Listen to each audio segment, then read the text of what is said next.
Bonjour, je m'appelle Philippe Silberzan, bienvenue dans mon podcast Survivre et prospérer dans un monde de surprises.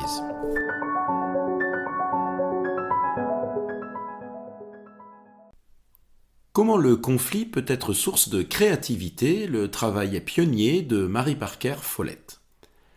Il y a des penseurs très importants qui ont pourtant été oubliés et nous ferions bien de les redécouvrir. C'est donc le cas de Mary Parker Follett. Elle fut dans les années 20 une pionnière du management au sens large. Beaucoup de ses idées novatrices ont été reprises et développées par des gens qui sont devenus très célèbres ensuite, notamment Peter Drucker, qui a reconnu qu'il lui devait beaucoup. Elle a en particulier écrit des choses très importantes sur la relation entre le conflit et la créativité, qui devrait intéresser non seulement les entrepreneurs et les innovateurs, mais aussi les dirigeants d'entreprises et, soyons fous, les politiques. Alors Follett a eu une longue carrière, mais elle s'est principalement illustrée dans le milieu associatif et dans les conflits du travail. Elle s'est intéressée à ce qu'elle appelle le moment de mystère qui conduit de l'existant au nouveau. Comment le nouveau émerge-t-il ? C'est la question tout à fait fondamentale qui lui vient de son expérience dans la gestion des conflits du travail. Alors le conflit a mauvaise presse, penseur après penseur a essayé de trouver un moyen de s'en débarrasser en imaginant une cité idéale. Or, pour Follett, essayer de supprimer le conflit, c'est nier la nature de l'homme. Dans une société, il y a nécessairement des intérêts divergents et qui se confrontent. Vivre en société, c'est donc être en permanence confronté à des conflits, petits ou grands, et devoir les résoudre pour que la société continue. Nier les conflits et souhaiter qu'on puisse les supprimer définitivement par quelques moyens d'ingénierie sociale revient à ignorer que, je cite, « la plupart d'entre nous, même ceux qui sont enclins à la paix, ne souhaitent pas vivre comme les fourmis et les castors », dit-elle.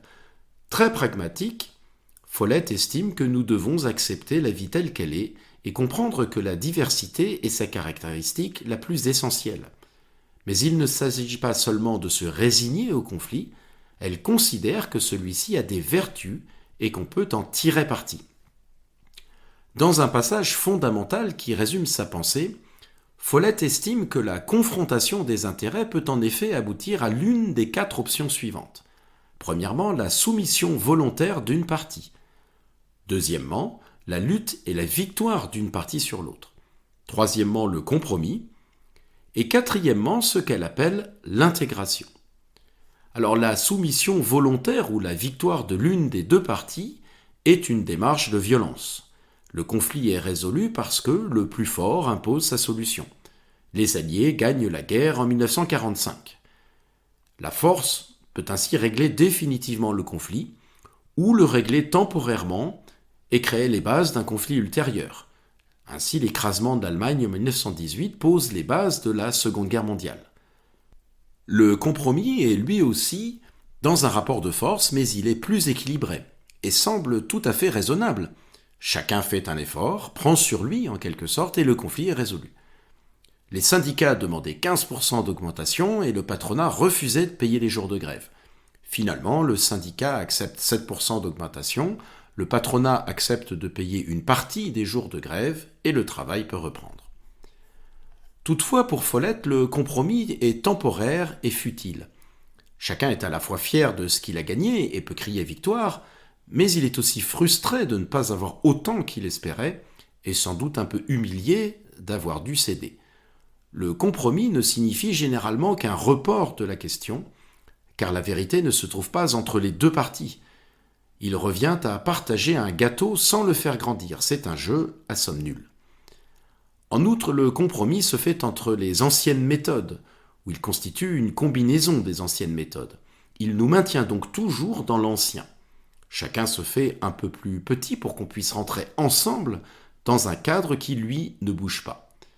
En outre, selon Follett, prôner le compromis, c'est abandonner l'individu. Celui-ci doit renoncer à une partie de lui-même pour qu'une action puisse avoir lieu. Le compromis, c'est la suppression, un terme qui revient souvent chez elle. Si vous croyez au compromis, cela signifie que vous considérez toujours l'individu comme statique. L'intégration, 4e point, consiste, elle, à imaginer une solution nouvelle en respectant les objectifs profonds de chacun. Alors Follett donne un exemple très simple, on est dans les années 20. Un couple de ses amis n'arrivait pas à se mettre d'accord sur le choix d'un internat pour leur fils.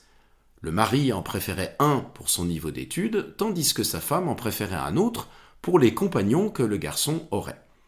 Pour sortir de ce dilemme, il décide finalement de renoncer à un internat et de garder l'enfant à la maison. La mère pourra avoir son mot à dire sur les compagnons et il ira dans une bonne école mais sans internat. Il ne s'agit pas d'un compromis car aucun des deux n'a renoncé à quoi que ce soit. Le père a une école dont le niveau correspond à ses exigences, tandis que la mère est plus satisfaite que dans le cas de l'option envisagée à l'origine. La solution est nouvelle car ce n'est celle d'aucune des deux parties à l'origine. Elle a été créée par la confrontation. Il y a donc bien une créativité et les objectifs de chacun, mais non sa solution, ont été respectés et intégrés pour la formuler. Cette idée importante se trouve notamment dans l'approche entrepreneuriale de l'effectuation, avec son troisième principe d'action basé sur la co-création. Le secret de l'arbitrage dans les conflits est donc l'invention. Nous nous mettons d'accord non pas en ajustant mais en inventant, non pas en conciliant nos idées par un compromis, mais en trouvant l'idée nouvelle qui est toujours différente de l'addition des idées précédentes. Pour Follett, il ne devrait donc pas y avoir de conflit dans le sens d'une conquête de l'un par l'autre, ou d'un compromis, d'une voie médiane futile et frustrante, mais il y aura toujours un conflit dans le sens d'une confrontation, d'un affrontement, qui doit être suivi d'une intégration. Confrontation ne signifie donc pas combat.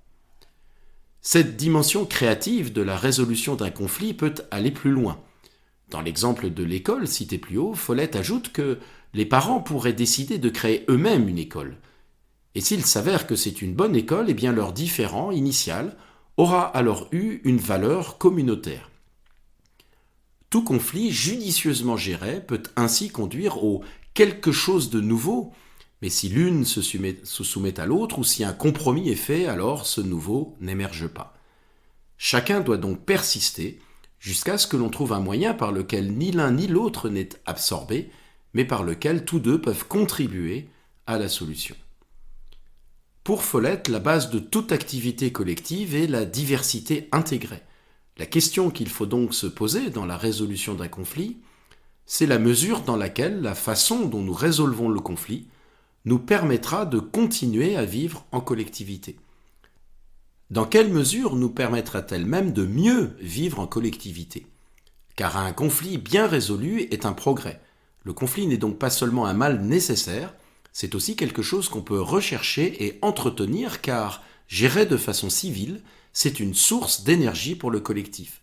Cette vertu créative du conflit est quelque chose que les artistes connaissent bien, comme je l'ai déjà évoqué avec le guitariste Keith Richards dans un article précédent. Nous avons tous fait cette expérience, le stress initial du conflit fait place à la joie de l'avoir résolu de façon satisfaisante avec l'autre. Chacun s'est respecté et tous les deux ont grandi ensemble.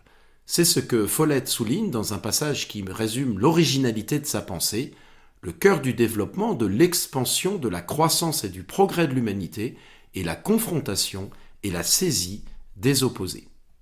Merci de votre attention, vous pouvez retrouver cette chronique et bien d'autres sur mon blog www.philippe-silberzan.com. À bientôt.